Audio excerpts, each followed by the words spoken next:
Hello दोस्तों, स्वागत है आपका आपके अपने यूट्यूब चैनल में राजधानी कष्ट में। दोस्तों, जो इस चैनल के साथ नए जुड़े हैं उनको मैं सबसे पहले कहना चाहूँगा कि आप सब चैनल को सब्सक्राइब कर लें। हरियाणा से रिलेटेड, हरियाणा जीके से रिलेटेड जो भी इम्पोर्टेंट क्वेश्चन है वो हम यहाँ पे सारे कवर करेंगे।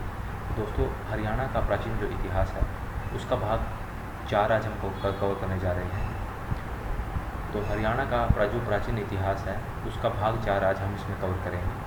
दोस्तों, जो पहली वीडियो 3 तक की जो वीडियो है और जो इससे पहले की जो वीडियो है वो आप मेरे प्ले लिस्ट में जाके चैनल की वहाँ से आप देख सकते हो और उसको अच्छी तरह से आप स्टडी कर सकते हो। तो वीडियो शुरू करने से पहले दोस्तों मैं आपको फिर कहना चाहूँगा कि आप एक बार चैनल को सब्सक्राइब कर लें और इसको लाइक करना और शेयर करना ना भूलें। तो शुरू करते हैं दोस्तों क्वेश्चन नंबर 1 से। तो क्वेश्चन नंबर 1 है कि पानीपत की दूसरी लड़ाई किस किस के बीच में हुई थी। तो दोस्तों, पानीपत की दूसरी लड़ाई 5 नवंबर 1556 में अकबर और हेमू के बीच में लड़ी गई थी। माफ़ करना दोस्तों, यहाँ पे हेमू है, हेमू नहीं है। तो उनके पूरे नाम की अगर बात करें तो उनको हेमचंद्र विक्रमादित्य कहा जाता है। तो दोस्तों, इससे संबंधित कुछ इम्पोर्टेंट बातें हैं जो हम यहाँ पे डिस्कस करेंगे कि ये जो युद्ध था ये अकबर ने डायरेक्ट नहीं लड़ा था, बल्कि उनका जो संरक्षक था बैरम खां, हेमूचंद्र विक्रमादित्य के बीच में लड़ा गया था। तो दोस्तों, ये जो युद्ध था ये डायरेक्टली अकबर ने नहीं लड़ा था, क्योंकि अकबर की उस टाइम एज बहुत कम थी, वो 13 साल के या 14 साल के हुआ करते थे। तो उनके जो संरक्षक थे बैरम खां और हेमचंद्र विक्रमादित्य के बीच में यह युद्ध लड़ा गया था। तो हेमचंद्र विक्रमादित्य का जन्म माचेड़ी गांव में, जो कि अलवर में पड़ता है, वहाँ पर हुआ था। जाति से बनिए ब्राह्मण थे और शौर्य का ये व्यापार करता था। तो ये इसका कोई जो बैकग्राउंड है वो कोई किसी राजा महाराजा का नहीं था। हेमचंद्र विक्रमादित्य दिल्ली का अंतिम हिंदू सम्राट बना था, जो कि 7 अक्टूबर 1556 को यह दिल्ली में सम्राट बना था, जो कि अंतिम हिंदू राजा माना जाता है। इसने बिना हारे लगातार 22 लड़ाइयाँ लड़ी दोस्तों, और जो अंतिम जो लड़ाई थी, जो कि पानीपत का दूसरा युद्ध था, उसमें इनकी हार हुई थी। हेमचंद्र पहले आदिल शाह के यहाँ पे सेना में से एज ए सैनिक भर्ती हुए थे और उसके बाद इन्होंने बड़ा पराक्रम दिखाया और ये बाद में दिल्ली के राजा बन गए। राजा हेमू के खंडपीठ मीरपुर विश्वविद्यालय रेवाड़ी में स्थित है। बुढ़िया का रंग महल की जो नींव थी यमुनानगर में, वो हुमायूं द्वारा रखी गई थी दोस्तों। ठीक है, ये हेमू द्वारा नहीं, ये हुमायूं द्वारा रखी गई थी। इसके अलावा दोस्तों 14वीं शताब्दी में विक्रमादित्य की उपाधि ग्रहण करने वाले ये अकेले राजा थे, हेमूचंद्र। हेमू की हवेली कुतुबपुरा रेवाड़ी में स्थित है और यह हवेली पुर्तगाली शैली में बनाई गई थी। पानीपत के द्वितीय विश्व युद्ध के बाद हरियाणा में जाटों का उदय हुआ था और 1591 में शाहकुली खां द्वारा नारनौल की स्थापना की गई थी। तो दोस्तों, शाहकुली वही व्यक्ति था जिसने हेमूचंद्र की आंख में तीर लगाया था और जो पकड़ के बैरम खां के पास ले गया था, और जिसके बाद बैरम खां ने उनका सर काट दिया था। तो दोस्तों, बहुत इंपॉर्टेंट क्वेश्चन बनते हैं कि नारनौल की जो स्थापना है वो किसने की थी। वो शाहकुली ने की थी और शाहकुली को नारनौल जो दिया गया था वो राजा अकबर द्वारा दिया गया था। अगला क्वेश्चन है, अकबर का कार्यकाल कब से कब तक रहा। तो हरियाणा पे अकबर ने 1556 से लेकर 1605 तक राज किया। किसने हिसार फिरोजा, अगला क्वेश्चन है, किसने हिसार से फिरोजा शब्द को हटाया था। तो दोस्तों, हिसार फिरोजा पहले इसको बोला जाता था और हिसार फिरोजा से फिरोजा जो शब्द है वो अकबर ने हटवाया था। और दोस्तों, अगर आपको याद हो तो हिसार फिरोजा जो नाम रखा गया था वो फिरोज शाह तुगलक द्वारा रखा गया था और उसके बाद अकबर ने फिरोजा जो शब्द है उसको हिसार से हटा दिया था। अगला क्वेश्चन है, अकबर के दरबारी कवि बीरबल का जन्म कहाँ पर हुआ था। तो दोस्तों, अकबर के जो दरबारी कवि थे बीरबल, उनका जन्म नारनौल में हुआ था। अकबरी दरवाज़ा हरियाणा में कहाँ पर स्थित है। तो दोस्तों, अकबरी जो दरवाज़ा है वो हरियाणा में अकबरपुर, बरोटा, सोनीपत में स्थित है। नेक्स्ट क्वेश्चन है, हरियाणा में सबसे पुराना अकबर के समय का बादशाही पुल कहाँ पर स्थित है। तो दोस्तों, सबसे पुराना अकबर के टाइम का जो बादशाही पुल है वो है करनाल में। नेक्स्ट क्वेश्चन है, सतनामी पंथ की स्थापना कब और किसने की थी। तो दोस्तों, सतनामी पंथ की स्थापना 1543 में संत वीरभार ने की थी और इनके गुरु का नाम उदय दास था और काव्य ग्रंथ जो है इनके द्वारा जो लिखा गया था वो था शाही। अगला क्वेश्चन है, किस मुगल शासक ने हरियाणा में पेड़ पौधे लगवाए थे। तो दोस्तों, पेड़ पौधे लगवाने वाला जो शासक था वो था जहांगीर। 1514-15 में जब हरियाणा में प्लेग फैला तो किस मुग़ल शासक ने लोगों की सहायता की थी? तो दोस्तों मुग़ल शासक जहांगीर ने सभी लोगों की उस समय में सहायता की थी। और जहांगीर की मृत्यु दोस्तों 1627 ईस्वी में हुई थी। अगला क्वेश्चन है शाहजहाँ का कार्यकाल कब से कब तक था? तो शाहजहाँ का जो कार्यकाल था वो 1627 से लेकर 1657 ईस्वी तक था। तो लगभग दोस्तों 30 साल तक इन्होंने शासन किया।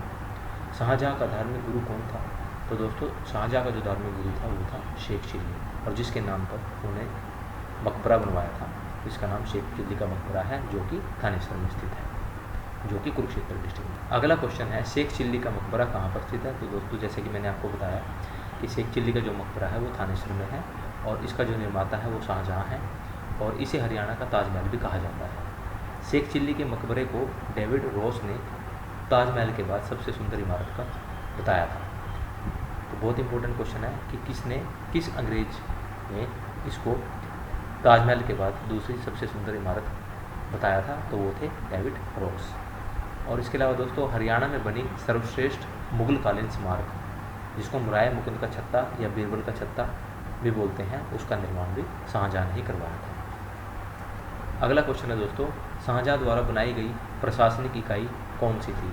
तो दोस्तों शाहजहाँ द्वारा बनाई गई जो प्रशासनिक इकाई थी उसका नाम था चकला। अगला क्वेश्चन है शाहजहाँ के पुत्र दारी शिकोह के पास हरियाणा में किस जगह की फौजदारी थी? तो दोस्तों दारी शिकोह के पास हरियाणा में हिसार की फौजदारी थी। अगला क्वेश्चन है शाहजहाँ ने हिसार के चकला का हकीम किसे बनाया था? तो दोस्तों शाहजहाँ ने हिसार के चकला का हकीम कृपाराम गौड़ को बनाया था।